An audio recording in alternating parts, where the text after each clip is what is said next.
Guys, di antara tokoh berikut ini, siapa menurut kalian yang merupakan tokoh paling penting, motivasional, inspiring, dan paling berpengaruh?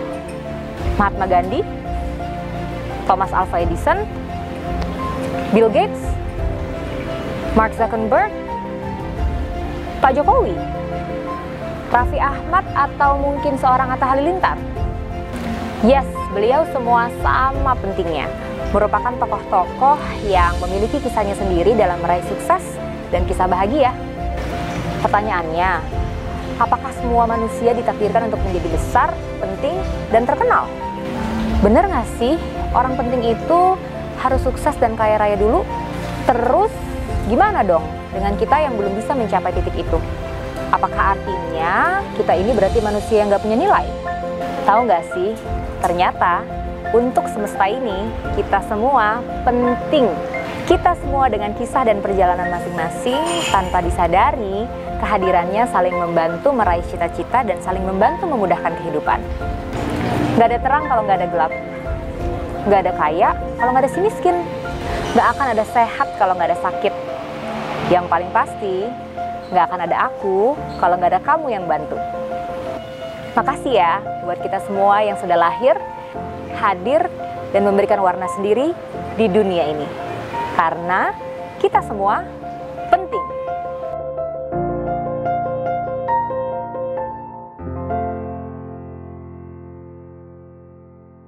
Halo, Assalamualaikum warahmatullahi wabarakatuh. Selamat pagi, siang, sore, malam, teman-teman, sahabat aku adalah semua yang ada di rumah. Senang sekali hari ini ada aku Intan Harja dan ditemenin sama sahabat spesial. Udah hadir di sini, Anggra, apa kabar? Baik, Intan. Aku kan manggilnya Anggra, tapi mungkin teman-teman semua di rumah yang memang bukan hobi, yang memang setiap harinya menggunakan hijab pasti tahu brand Keva Mauza dari Raisa Online Shop. Ini adalah bosnya Raisa Azmi yang dipanggilnya sama aku Anggra selama ini. Halo, aku Raisa Azmi, owner brand Keva Mauza. Selamat datang di kantor aku.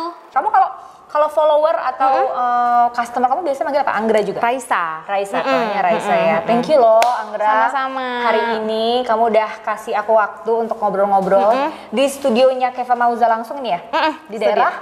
Di daerah Pamulang 2. Di daerah Pamulang 2. Hebat banget loh, udah sampai punya studio sendiri setelah panjang pokoknya perjalanan. Panjang Hari ini banget. kita mau ceritain itu. Boleh. Jadi program aku adalah di edisi spesial Bos Online Shop ini, pastinya aku persembahin untuk semua sahabat aku adalah semua yang punya niat nih udah lama pengen punya online shop tapi kok bergeraknya susah ya gitu, nggak maju-maju, nggak move on, banyak ketakutan gitu. Nah mungkin kita dari sharing-sharing sama Bos Online Shop yang satu ini bisa jadi penyemangat dan memotivasi teman-teman semua untuk ayo beraniin aja jalan. Bener gak sih Anggra?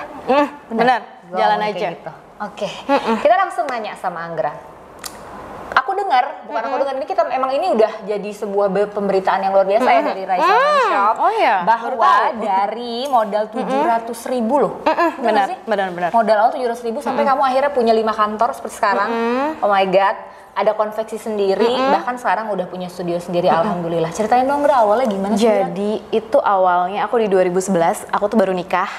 2011 berarti 9 tahun lalu? 9 tahun yang lalu, itu aku baru nikah. Terus aku juga lagi lanjut S2 waktu itu. Dan kalau kita baru nikah tuh, orang tua aku tuh berprinsip kalau ya udah berarti semuanya tuh dari suami lo gitu kan. Terus pada saat itu baru banget suami aku di PHK. Terus aku juga S2, aku harus mikirin ongkos terus buat kehidupan sehari-hari. Nah udah gitu sempat mengalami fase itu? Dan waktu itu suami aku sempat, kita punya tabungan terus kita bikin waktu itu toko plastik, jadi kayak distributor plastik gitu, tapi ternyata bangkrut. Dan sisa-sisa tabungan tuh tinggal 700.000 pada saat itu. Berdua suami aku nih. Karena kan pertama awalnya usaha plastik dulu kan. Karena emang sebenarnya kita nggak punya background dagang karena papa aku juga dia pegawai. Jadi kita tuh kayak suami aku juga dari awal kan pegawai kan. Jadi kita ya apa ya, mikirnya yang gampang-gampang, oh ya jual plastik yang dipakai sering sama orang gitu. Tapi ternyata itu marginnya kecil banget dan kita tuh nggak bisa ngikutin harga pasar yang terlalu gila-gilaan lah ya, jual murahnya. Akhirnya aku coba untuk jualan online. Awalnya sih mikirnya dulu online belum famous kayak sekarang ya. Iya, 9 tahun lalu kayaknya Instagram belum ada ya? Belum, aku masih Facebook sama BBM. Facebook dan BBM. Facebook dan BBM. Terus aku mikirnya kalau kita kayak jualan pakai toko kan modal, terus uang tinggal 700.000, ya udah aku mau coba online. Waktu itu aku pasarnya di Facebook sama BBM. Masarin pertama kali di Facebook dan BBM. Facebook dan BBM. BBM tuh berarti di kayak kita pasang status gitu. Status tuh ada kayak apa, grup BBM, Grup BBM, terus broadcast message yang kayak pokoknya banyak lah teman-teman aku yang keganggu, mungkin Dinda juga. Terus ada gitu. Oh, karena pertama kali pasti masarinnya ke teman-teman ya yang ada di kontak BBM aku gitu. Terus aku beli barang 700.000 itu waktu itu aku di Tanah Abang karena aku belum bisa produksi sendiri karena cuma punya 700.000. Karena nggak punya modal juga, akhirnya masih kurus waktu itu, jadi model sendiri. Terus karena juga nggak gemuk-gemuk banget kok. Ya, alhamdulillah. Karena ada 3, Gray. Terus udah gitu suami aku yang fotoin, terus ya jadi CS juga. Oh, dari kamu emang dari awal sama suami maksudnya bekerja sama ya? Bekerja sama karena beberapa kali suami aku tuh kayak misalnya ngeplay selalu diterima di tempat yang kita kayak kurang pas, kayak kejauhan misalnya ditempatinnya di luar kota, dan waktu itu emang pengennya karena aku juga kuliah, terus dan aku tuh langsung hamil waktu itu kayak 3 bulan setelah nikah hamil, jadi mungkin suami nggak mau ninggalin aku kan, jadi yaudah yaudah kita usaha yang bisa aku kerjain sambil aku kuliah. Dan itu agak nggak terlalu maju sih usaha aku, tapi lumayan bisa buat kebutuhan hidup aku sehari-hari, bisa buat makan, bisa buat bayar kontrakan, bisa buat bayar listrik. Dari sisa 700.000 itu belanja ke Tanah Abang. Dan itu 700.000 dalam seminggu udah balik modal. Wow. 700.000 udah balik. Berarti kamu beli barang jadi ya dulu? Barang awalnya, jadi, ya, belum konveksi. Dan itu bajunya murah-murah sih, kayak modal-modal 50.000, terus aku kayak jualnya misal 65.000 yang kayak gitu. Terus dari situ karena udah lumayan banyak customer aku, pas aku udah lulus S2, itu juga banyak yang nanya nih reseller-reseller, kan aku udah punya nih kayak reseller-reseller gitu.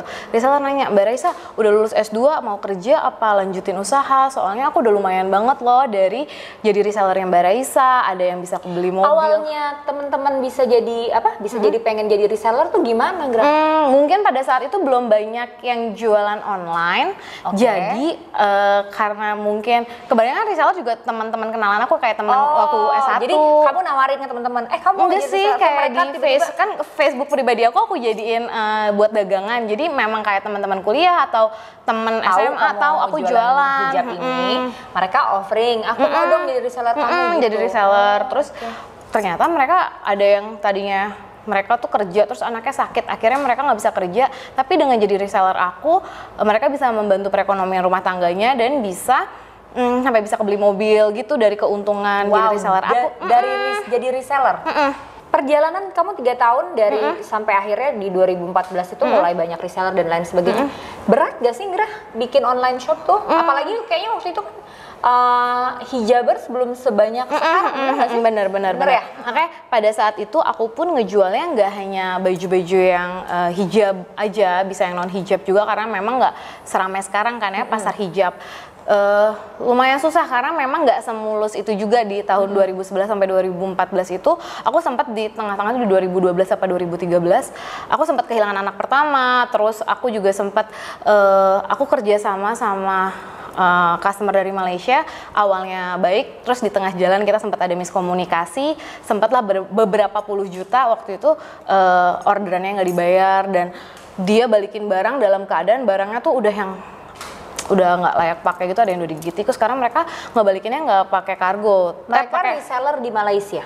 Tapi resellernya tuh sebenarnya dia beli putus sih. Jadi dia kayak kirimin beberapa foto, tolong dong cariin baju yang seperti. Jadi aku tuh kayak tinggal nyariin barang aja sebenarnya kalau sama orang Malaysia ini. Jadi terus, kamu nge-supply ke sempat ke situ, dan ternyata di situ nggak bertahan lama ya, karena di tengah jalan sempet yang mandek kayak gitu. Dan itu tuh dia ngebalikin barang yang cukup banyak, sempet aku yang keteter juga karena aku udah cukup bergantung nih sama dia karena lumayan besar kan orderannya. Oh, berarti di saat 3 tahun berjalan itu salah satu income terbesar Raisa Online Shop dari si Malaysia itu. Sempet dari situ. Sempet dari situ, terus tiba-tiba putus kerjasama karena miscommunication dan anything. Sempat goyang juga berarti ya jalanin Raisa Online Shop. Dari situ terus aku juga S2 aku sempat harus cuti karena Ya karena waktu itu juga sempat keguguran, terus banyak banget masalah karena ekonomi juga belum stabil kan di 2012 itu. Terus sempat ditipu juga. Ya udah, berarti udah mulai lumayan di 2014. Di titik aku udah bisa sewa kantor, bisa waktu itu kalau nggak salah awal-awal tuh punya karyawan 5 orang deh di Pamulang sini.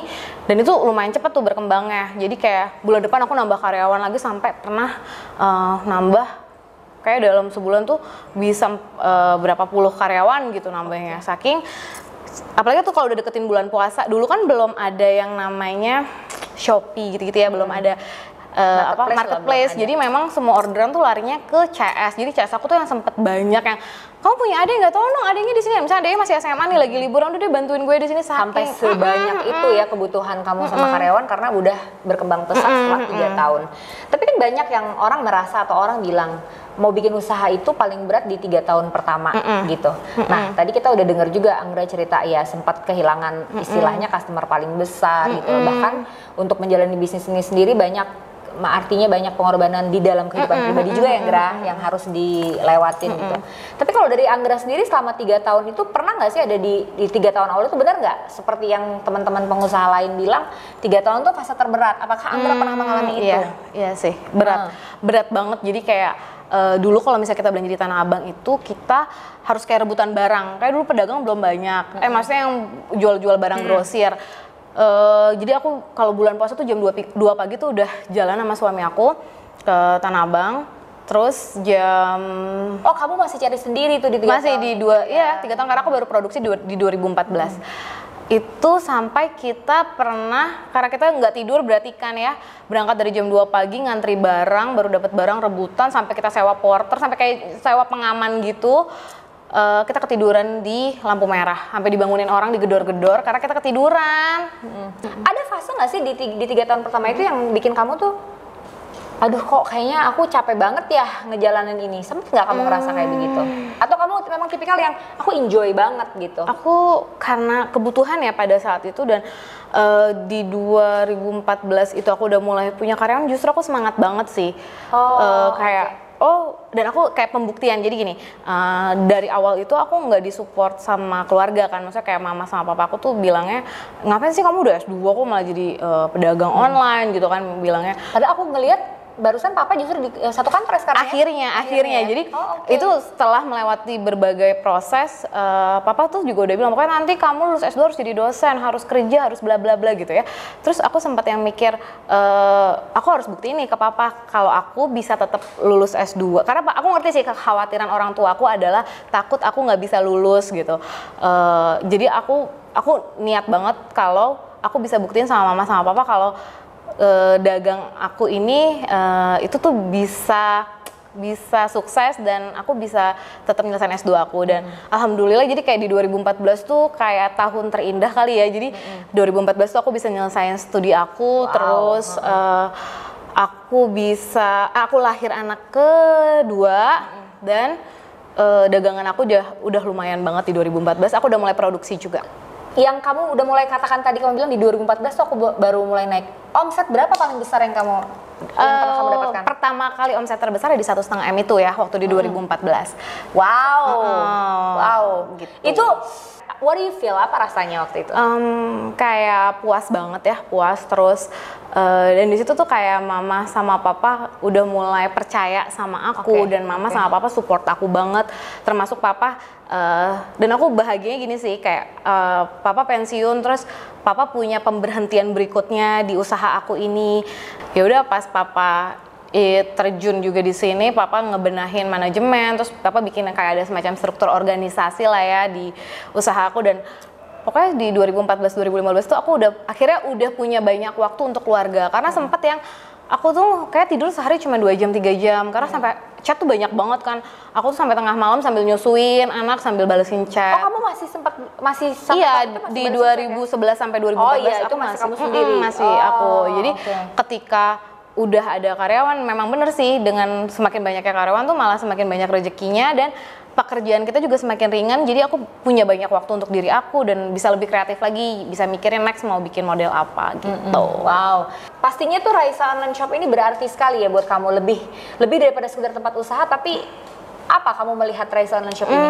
Kayak Your home, your kayak apa ya?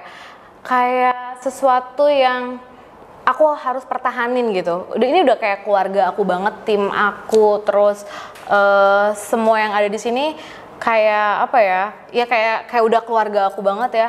Jadi kayak bisa dibilang di 2020 ada termasuk masa lumayan sulitnya usaha aku ini, tapi kayak apalagi ada pandemik begini ya. Sejak ada pandemik ini, tapi alhamdulillah kayak karyawan aku tuh mereka kayak tetap ikhlas, tetap kerja, mau tetap berusaha bareng aku. Terus mama sama papa juga support yang selalu ngedoain, dan dia tuh tahu kalau misalnya aku tuh kalau misalnya lagi nggak mood banget aku tuh jarang kesini. Jadi biasanya aku di rumah, karena aku tuh kalau misalnya ke kantor terus ngeliat paket cuma sedikit, terus ngeliat karyawan terus ada yang lagi baca Al-Quran, terus ada yang mungkin lagi tiduran, mungkin karena mereka juga bingung ya mau ngapain. Terus aku sedih kayak ya Allah, mereka tuh kalau nggak di tempat aku kerja di mana? Karena memang kebanyakan beberapa yang kerja di aku tuh ada yang kayak cuma tamat SD gitu.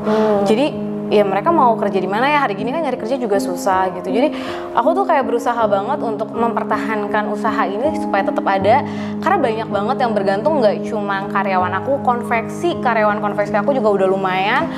Terus supplier bahan, terus mungkin ekspedisi, banyak orang dan banyak hal yang sangat bergantung sama usaha ini. Itulah beban moral sebagai seorang entrepreneur ya, pengusaha atau pemilik usaha. Jadi memang ada rasa tanggung jawab tertentu gitu loh, tersendiri, apalagi di masa pandemik seperti ini. Ya kita semua nggak ada yang pernah tahu ya, Gerah. Maksudnya tiba-tiba kebayang gitu ya, tahun akan seperti ini. Tapi ya kalau aku dengar cerita kamu, berarti ya ini tuh bukan cuma sekedar kamu cari tempat cari uang, tapi kamu beribadah juga sih di sini. Insya Allah ya, nyari pahala Insya Allah, karena emang ya tujuan utamanya ya udah pasti kita semua mencari rezeki, mencari nafkah yang halal. Tapi di luar dari itu semua, Anggra merasa ini adalah sebuah keluarga ya, bukan cuma buat Anggra sendiri, tapi untuk banyak orang.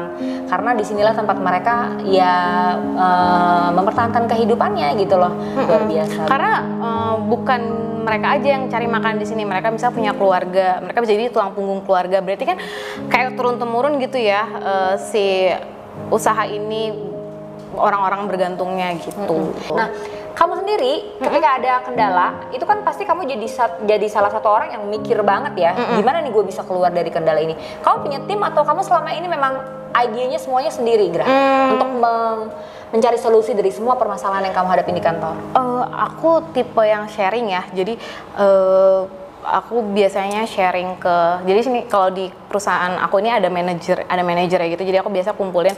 Aku tuh sharing sama mereka gimana nih, kita ada tim kreatif juga, biasa aku panggil tuh mereka yang menurut aku bisa aku ajak diskusi dan bisa mengambil keputusan. Terus kalian punya solusi apa, terus misalnya final solutionnya itu dari mereka, aku coba sharing lagi sama keluarga aku, sama papa aku, karena menurut aku papa sama suami aku turut berperan banyak juga sama usaha aku. Jadi ya aku juga banyak sih ya sharing sama papa sama Uda gitu. Biasanya nanti kalau biasanya sih proof dari papa dan suami aku oke, ya udah aku jalanin. Jadi memang kebanyakan keputusan-keputusan itu dari tim aku sih. Gitu. Jadi aku sharingin kalian punya solusi apa. Itu susah loh, Gra. Kalau kayak aku sendiri ya, maksudnya as an entrepreneur gitu, gue tuh tipikal orang yang suka nggak trust gitu loh sama keputusan orang. Gimana cara ngatur mindsetnya? Jadi gini, awalnya memang aku nggak percaya banget, jadi aku sampai capek sendiri. Aku mikir karyawan gue banyak, tapi kok gue kayak masih capek, masih harus cekin chat mereka lagi, bener gak sih? Gue ambilin handphonenya, misalnya CS aku ada 5 nih dulu, sini aku lihat dulu deh, chatnya udah bener belum dibales ya, kayak gitu. Terus ternyata tuh wasting time banget, dan aku juga kapan gue bisa berkembangnya, aku mikir gitu.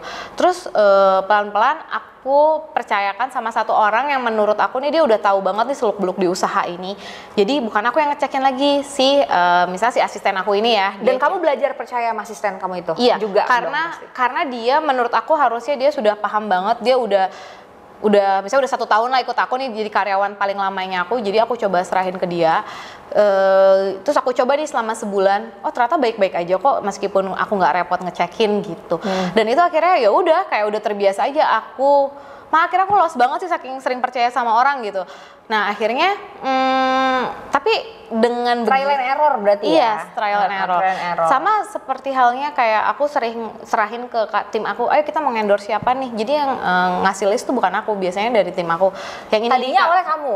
Aku yang milih. Kamu dan ternyata gitu. Aku dapetin ide-ide yang fresh dari mereka yang aku nggak pernah kepikiran yang endorse ini. Oh iya bener juga, misalnya endorse baju cewek ke cowok gitu. Ternyata tuh ngefek juga gitu. Kamu kan dapat ide fresh nih dari tim kamu. Karena memang kamu memilih karyawan itu dengan sebuah kualifikasi. Atau padahal enggak sih, aku kualifikasinya enggak yang terlalu spesifik harus orang kreatif atau padahal gitu. Nggak hampir nggak ada kualifikasi karena kebanyakan yang bertahan di sini di usaha aku ini adalah memang kenalan atau misalnya masih ada keluarga atau kenalannya siapa lagi gitu. Jadi memang padahal backgroundnya juga bukan orang kreatif, backgroundnya bukan orang bisnis gitu ya. Kebanyakan ekonomi ya, lulusan sarjana ekonomi malahan di sini. Oke. Gitu. Jadi kamu belajar tuh ya mempercayakan sama. Karena menurut aku mereka tuh masih muda, terus mereka juga gini. Pernah nggak mereka gagal? Pernah, aku pun juga pernah. Maksudnya gagal menjalankan kepercayaanmu. How do you feel kalau misalnya itu terjadi? Karena menurut aku juga belum tentu bisa menjalankan itu gitu. Jadi belum tentu juga misal pilihan aku tepat. Jadi ya aku bilangnya oh ya udah ini memang udah diatur Allah emang. Ya udah mungkin aku dapat rezekinya segini aja, lebih kayak gitu sih. Oke, iya. Iya, jadi ketika misalnya kamu mempercayakan sesuatu terus itu misalnya berdampak omset yang masuk di bawah ekspektasimu. Kamu bisa ya berpikir bahwa ya emang ini udah takdirnya Allah, aku rezekinya begitu. Karena kalau misalnya aku bikin stres Nggra luar biasa banget sih, aku harus banyak belajar loh Nggra sama kamu karena aku masih kayak begitu. Karena akhirnya kita stres, kalau menurut aku karena kalau kita stres kita tuh jadi nggak punya waktu untuk berpikir ide-ide baru, terus malah nggak bagus buat lingkungan, buat keluarga, anak-anak aku langsung mama kenapa gitu kan, karena mood kita pasti jelek banget kan. Jadi menurut aku oh ya udah kalau misalnya nih keputusan yang diambil salah, oh ya udah emang udah takdirnya kayak gitu. Ya udah aku harus do the best lagi nih. Kita cari jalan keluarnya gimana supaya bisa lebih baik lagi gitu. Jadi itu mah ya umum ya, semua usaha pasti mengalami itu ya, Nggra gitu. Ini tentang bagaimana mindset kita ya merespon ketika memang sesuatunya itu hasilnya itu misalnya sesuai dengan ekspektasi atau enggak sesuai dengan ekspektasi. Jadi punya usaha itu bukan cuma sekedar tentang ini ya ngasah kecerdasan otak ya Nggra, tapi maksudnya mengasah mental kita juga ya. Boleh nggak sih aku ngomong kalau tim yang sempurna itu nggak akan ada, karena sebagus-bagusnya tim yang kita udah punya, selama-lamanya tim yang kita yang udah punya, mereka akan tetap melakukan kekeliruan. Iya.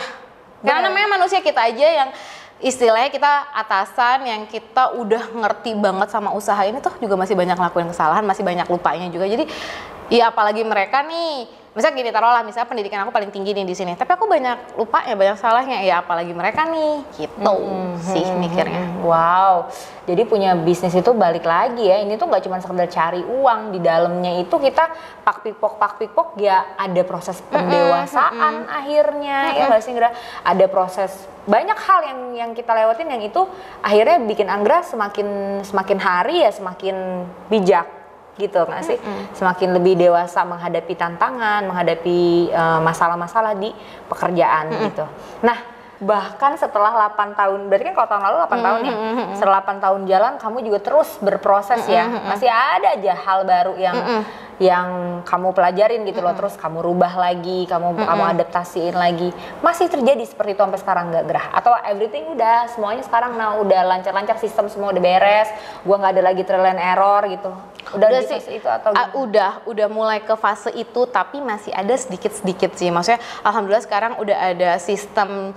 Jadi dulu suka barang suka ada yang hilang, suka salah kirim barang. Sebenarnya bukan hilang, jadi entah nyelip, entah di mana. Karena ntar kalau Intan main ke gudang aku itu tuh benar-benar barang tuh ya udah nyelip-nyelip aja gitu. Nah sekarang udah ada sistem barcode kayak yang di Alfamart gitu. Terus CS juga udah mulai setiap ada yang beli langsung diinput gitu. Nah itu udah lebih rapi. Terus aku udah mulai ngegaji diri aku sendiri. Jadi kayak untuk keuangan sama sistem yang ada di kantor tuh udah lumayan lah, udah bisa berjalan dengan sendirinya. Gitu sih. Kalau trial and error lebih kayak keputusan-keputusan. Kita mau bikin desain apa ya? Ini kira-kira baju ini diterima pasar apa enggak ya? Kita mau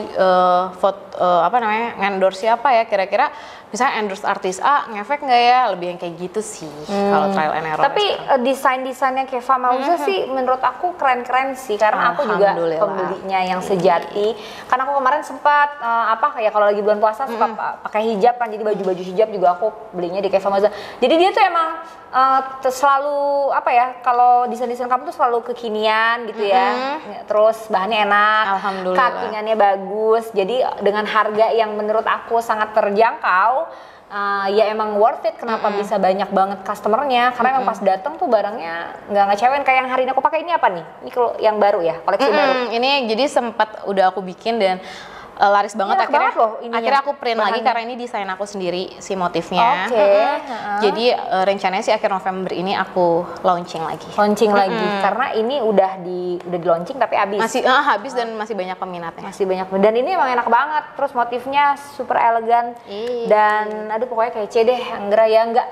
Karena udah 9 tahun ya Gra, jadi ya udah paham banget mungkin keinginan market ya.